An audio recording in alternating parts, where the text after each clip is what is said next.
Hi students எல்லாரும் எப்படி இருக்கீங்க? ஸோ இன்றைக்கி ஒரு சூப்பரான வீடியோவில் நான் உங்களை மீட் பண்ணுறேன்.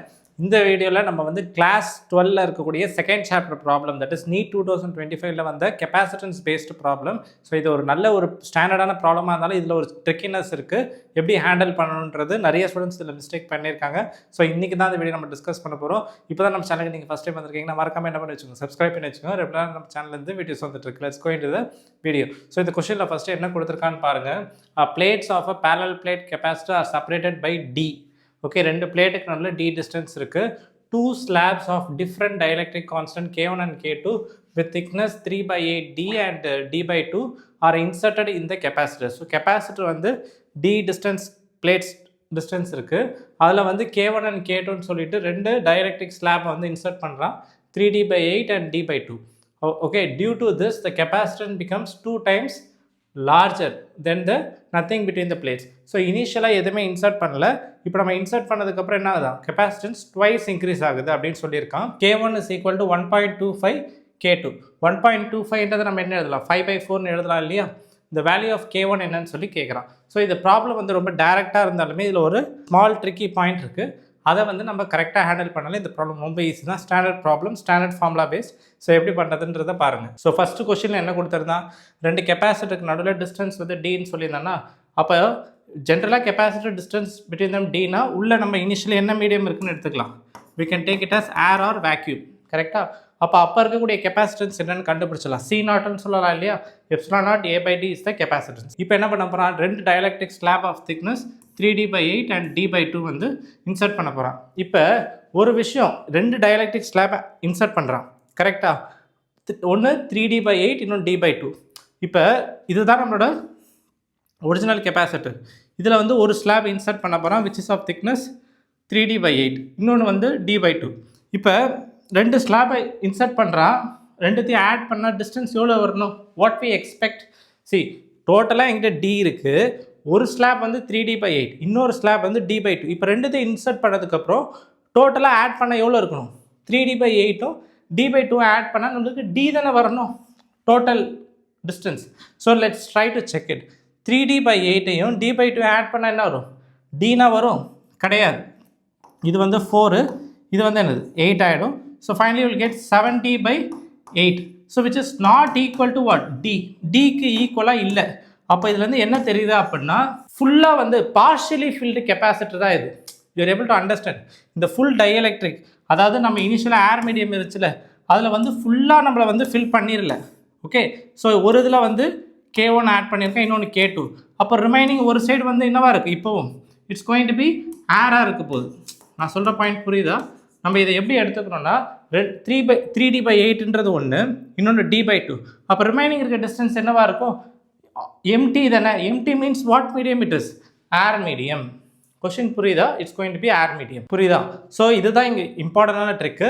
ஸோ நம்ம இனிஷியலி ஏர் இருந்துச்சு, ஏர்லேருந்து நம்ம என்னவா மாற்ற போகிறோம், we are going to insert 2 dielectric slabs. ஆனால் ஃபுல்லாக கெப்பாசிட்டி ஃபுல்லாக நம்ம ஆட் பண்ணிடல. அப்படி நம்ம ஃபுல்லாக ஆட் பண்ணியிருந்தோன்னா இந்த 3D/8ம் D/2ஐயும் ஆட் பண்ணியிருந்தால் Dன்னு வந்துருக்கணும். அப்படி வரல, எக்ஸ்ட்ராவாக there is a D/8 distance வந்து கேப் இருக்குது. ஸோ அது வந்து நம்ம என்ன எடுத்துக்கணும்னா, தனியாக அது ஒரு ஏர் மீடியமாக எடுத்துக்கணும். ஓகே, ஸோ இந்த ப்ராப்ளமை நல்லா கவனிங்க. இனிஷியலி ஏர், பட் ரெண்டு டைஎலக்ட்ரிக் ஸ்லாப் வந்து இன்சர்ட் பண்ணுறோம், ஒன்று K1, இன்னொன்று K2. இன்னொன்று என்னது, எதுவுமே இல்லைனா அது என்னது, it's going to be air medium. So நம்ம என்ன தெரிஞ்சிருக்கணும், இதோட டிஸ்டன்ஸ் T1, இதோட டிஸ்டன்ஸ் T2. அப்போ இதோட கண்டிப்பாக என்னவாக இருக்கும், T3 தானே. Let's try to find the T3. Okay, so எப்படி T3 கண்டுபிடிக்கிறதுன்னு பாருங்கள். ஸோ இது வந்து T1. What is the T1 value? T1 is going to be 3D/8. T2ஓட வேல்யூ என்னது, D/2. மூணாவதாக இருக்குது T3. இப்போ அதுதானே நம்மளுக்கு தெரியாது, இந்த கேப்பு. ஸோ தட் எல்லாத்தையும் ஆட் பண்ணால் ஆன்சர் என்ன வரும், D தானே. அப்போ T3ஓட வேல்யூ என்ன வரும் நம்மளுக்கு, when you try to work it out what you will get. So இதை ஆட் பண்ணுங்கள், இந்த டேர்ம்ஸ்லாம் ரைட் சைட் கொண்டு வந்து T3ஓட வேல்யூ என்ன கிடைக்குது நம்மளுக்கு, D/8ன்னு சொல்லி கிடைக்குது. ஸோ T3 வேல்யூ நம்ம கண்டுபிடிச்சிட்டோம் இந்த distance. What is K3 value? K3ஓட value it's going to be R. இங்கே எழுதியிருக்கேன் பாருங்கள், K3ஓட வேல்யூ வந்து 1. ஸோ T1, T2, T3 நம்மளுக்கு இப்போ 3 பேரோட திக்னஸும் தெரிஞ்சிருச்சு. ஸோ இப்போ என்னென்னா, நம்ம ரெண்டு ஆட் பண்ணுறான்னு நிறைய ஸ்டூடெண்ட்ஸ் வந்து ரெண்டு இதுக்கு ஃபார்முலா போட்டுருவாங்க, ஆனால் இது வந்து 3 தான் நம்ம ஒர்க் அவுட் பண்ணணும். ஓகே, ஸோ இது எப்படி பண்ணுறது? ஸோ அடுத்து பாருங்கள், கொஸ்டினில் என்ன சொல்லியிருந்தேன், K1 is 1.25 K2 இல்லையா? அப்போ அந்த 1.25 5/4ன்னு எழுதலாம். You can simply evaluate and convert to 5/4. சரி, இப்போ நம்மளுக்கு என்ன சொல்லியிருந்தா, after adding the dielectric it have been converted 2 times of the original one. ஏராக இருக்கும்போது என்னவா இருந்துச்சு, it's going to be theta C0 இருந்துச்சு. பட் டயலெக்ட்ரிக் ஸ்லாப்ல ஆட் பண்ணதுக்கப்புறம் கெப்பாசிட்டன்ஸ் என்ன ஆயிடுச்சு, 2 times C0 மாறுச்சுல. ஸோ நான் என்ன போட்டிருக்கேன்னு பாருங்கள், த C equivalent for this one, இந்த கேஸ் இருக்குல்ல, 3 dielectric slab K1 K2 K3, அதோட ஈக்குவலன்ட் வந்து 2 times த C0 அப்படின்னு சொல்லி எழுதலாம். ஸோ C ஈக்குவலண்ட்டோட ஃபார்முலா என்னது, ε0A/T1/K1 + T2/K2. நிறைய பேர் T1 இதோட நிப்பாட்டிடுவாங்க.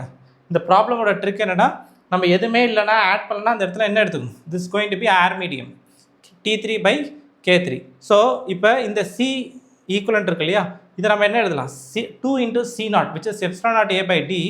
ஓகே, ஸோ இப்போ வேல்யூ சப்ஸ்டியூட் பண்ணலாம்ல. T1 ஆல்ரெடி கண்டுபிடிச்சி வச்சுருக்கோம், T2, T3 வந்து D/8, எல்லாத்தையும் சப்ஸ்டியூட் பண்ணுறேன்னா C0 வந்து ε0A/D when it is in air medium. Okay, மேலே ε0A, இந்த சைடில் இது கேன்சல் ஆகிடும், 2/D அப்படின்னு சொல்லி இருக்கும். இப்போ இதில் நெக்ஸ்ட் ஸ்டெப்பை கவனிங்க, ஒரு ஸ்டெப்பை நான் பண்ணியிருக்கேன். ஃபஸ்ட்டு ε0A கேன்சல் ஆகிடும்.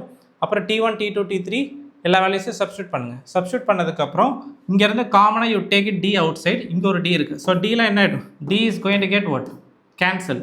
ஸோ ரிமைனிங்கில் இருக்கிறது என்னது, இந்த K டேர்ம்ஸ் தானே இருக்குது, K1 and K2 தானே இருக்குது. இப்போ நான் அடுத்து என்ன பண்ணலாம், நம்மளுக்கு K1ன்றது 5/4 K2 தெரியும்ல, அதை எடுத்துகிட்டு போய் இதில் சப்ஸ்டியூட் பண்ணுங்கள். சப்ஸ்டியூட் பண்ணிங்கன்னா what you are going to get, இது வந்து you will get 2. So remaining என்ன கிடைக்குது, 3/10 K2 + 1/2 K2 + 1/8 will be equal to what, finally equal to 2.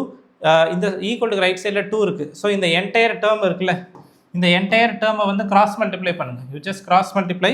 அப்போ என்ன ஆகிடும், 2 உள்ளே மல்டிப்ளை பண்ணி கொண்டு போனீங்கன்னா என்ன ஆகிடும், 3/10 இருக்குது, multiply by 2 you will get 3/5.